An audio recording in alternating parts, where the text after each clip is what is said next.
Dans cette toute première partie du chapitre sur les suites, je vais t'expliquer le vocabulaire que l'on utilise et également ce qui permet de déterminer une suite. Mais d'abord, générique.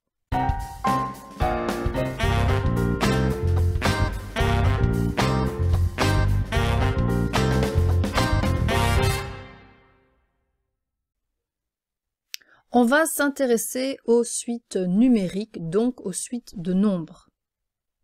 Chaque suite est une fonction, c'est-à-dire qu'à un numéro de place que l'on note n, on va lui associer le terme situé à cette place. Donc il ne faudra pas confondre numéro de place et le terme, donc le nombre qui se situe à cette place.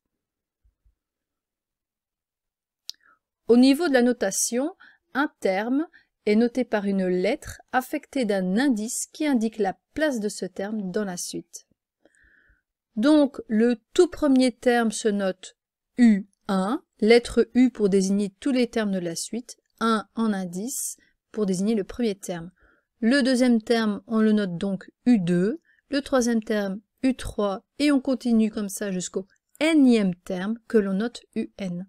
Et de manière plus générale, une suite se note entre parenthèses UN, et on précise que n c'est un naturel non nul.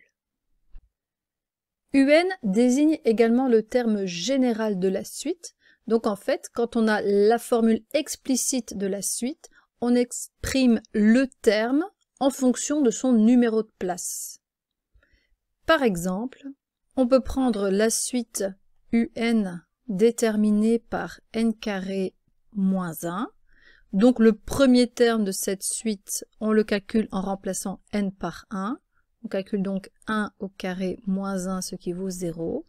Et je peux calculer de la même façon le deuxième terme, 2 au carré moins 1, ce qui vaut 3.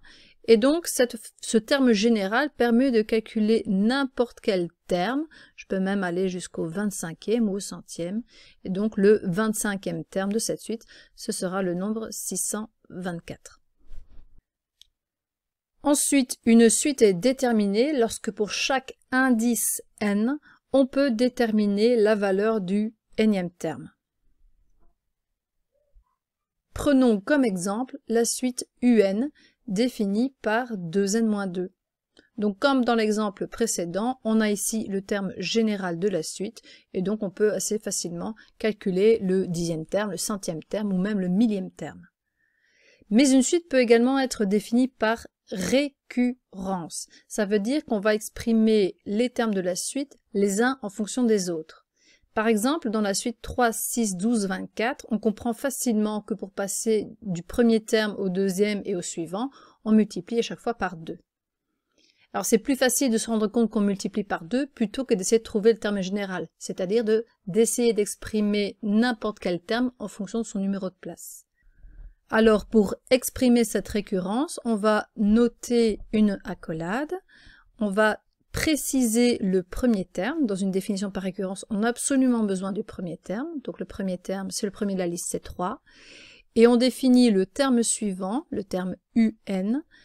Par rapport au précédent, eh bien le terme précédent, c'est UN-1 que l'on multiplie par 2 à chaque fois.